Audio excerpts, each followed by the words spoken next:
ओम शांती.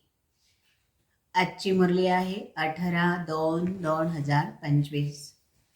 आजच्या मुरलीची महावाक्य आहे, बाबा सांगतात, माझ्या गोड मुलांनो, तुम्हाला तुमचं कर्तव्य आहे की घराघरामध्ये बाबांचा संदेश देणं.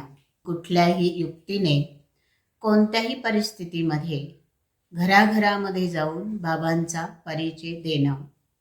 बाबा सांगतात की मुलांनो, तुम्हाला सेवेचा फार शौक पाहिजे, सेवेची आवड पाहिजे आणि त्यासाठी मुलांनी ज्ञान ऐकल्यानंतर सुंदर सुंदर असे पॉइंट्स नोट केले पाहिजे, त्याच्यावर मनन आणि चिंतन केलं पाहिजे आणि मगच ज्ञान दुसऱ्यांना सांगितलं पाहिजे. बाबा सांगतात की तुम्हाला हा स्वतःलाच नशा पाहिजे की मला स्वयं परमात्मा परमधामामध्ये येऊन शिकवत आहे आणि ही शिकवण पूर्ण कल्पामध्ये कोणीही मला देऊ शकत नाही जशी बाबा मला या ठिकाणी देत आहे. बाबा सांगतात की ज्यावेळेस तुम्ही ज्ञान सांगणार आहात त्यावेळेस भक्ती मार्गामधून अनेकांची बुद्धी गोंधळली गेलेली आहे, कारण भक्तीचा विस्तार पाहता ऐकता खूप जणांच्या बुद्धीमध्ये गोंधळ उडालेला आहे. आणि तो गोंधळ आहे की परमात्मा सर्वव्यापी आहे, परमात्मा कणाकणामध्ये आहे. खूप जणांच्या बुद्धीमध्ये आहे की परमात्मा तळाशी जळाशी काठाशी आहे. बाबा सांगतात की तुम्ही त्याच्यावर विचार सागर मंथन करा आणि जो बुद्धीमध्ये पीळ पडलेला आहे, गोंधळ झालेला आहे, तो गोंधळ तुम्हाला काढायचा आहे. हे सिद्ध आणि सत्य तुम्हाला सांगायचं आहे की गीतेचा भगवान हा श्रीकृष्ण नसून शिव परमात्माच आहे, निराकार आहे. म्हणून बाबा सांगतात की ज्या ठिकाणी तुम्ही प्रदर्शनी कराल किंवा करता त्या ठिकाणी तुम्ही हे जरूर सांगा की हे ज्ञान देणारा स्वतः निराकार परमपिता परमात्मा आहे, न की कुणी देहधारी महंत संत आहे. बाबा दुसरा आपल्याला सांगतात की मुलांनो, तुम्हाला एक माळी बनायचं आहे आणि माळ्याचं काम असतं बगीचा तयार करणं. आपल्या सर्वांचं काम आहे काट्यापासून सर्वांना फूल बनवणं. खुशबूदार फूल असेल तर ते सर्वांना आवडतं. आपल्याही मध्ये मुलं सेवेमध्ये जर उमंग उत्साह ठेवत असतील आणि जर खुशीने प्रसन्न मुद्रेमध्ये सेवा करत असतील तर अशी मुलं बाबांना खूप आवडतात.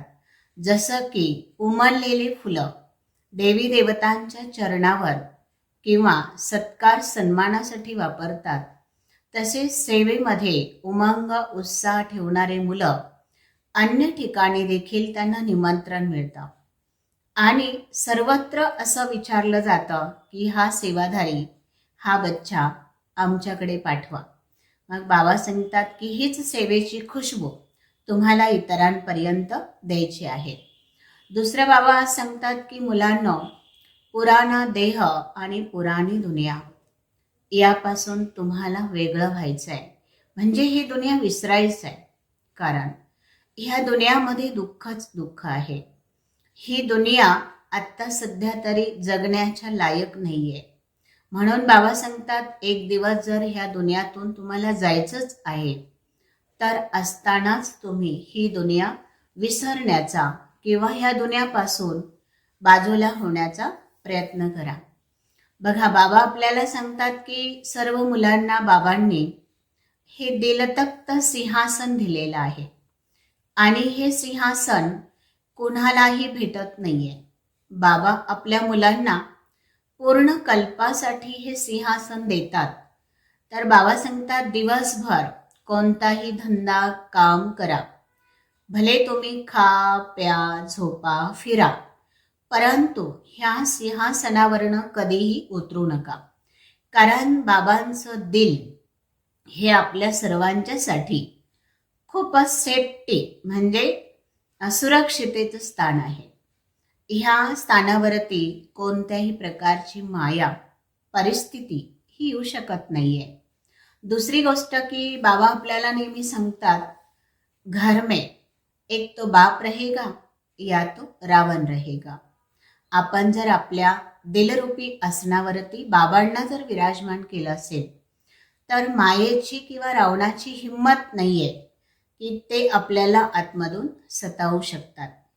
म्हणून आपली मन आणि बुद्धी नेहमी ह्या चिंतनामध्ये असायला हवी की बाबा मुलांना एवढं भाग्य बनवण्यासाठी आलेत आणि बाबा स्वतःच आज म्हणतात वा मेरे बच्चे वा. म्हणजे बाबांना आपल्या मुलांवर किती नाज आहे, किती खुशी आहे. तर ह्या ज्या खुशीचं रिटर्न आहे ते आपल्या मुलांना जरूर जरूर द्यायचं आहे. आणि ते रिटर्न काय आहे तर आज बाबांनी आपल्या सर्वांना एक लक्ष दिलेलं आहे की मुलांनो तुम्ही बाप समान बनवून दाखवा.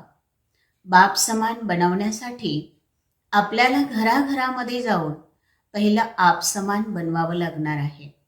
म्हणजे शूद्रापासून ब्राह्मण आणि ब्राह्मणापासून देवता. देवता बनण्या अगोदर बाबांच्या समान फरिश्ता अवस्था जेव्हा बनू तेव्हा ती आपली कर्मातीत अवस्था होईल. आणि बाबा त्या अवस्थेची आपल्या सर्वांकडनं अपेक्षा करत आहे. आप समान बनाओ और बाप समान बनाओ.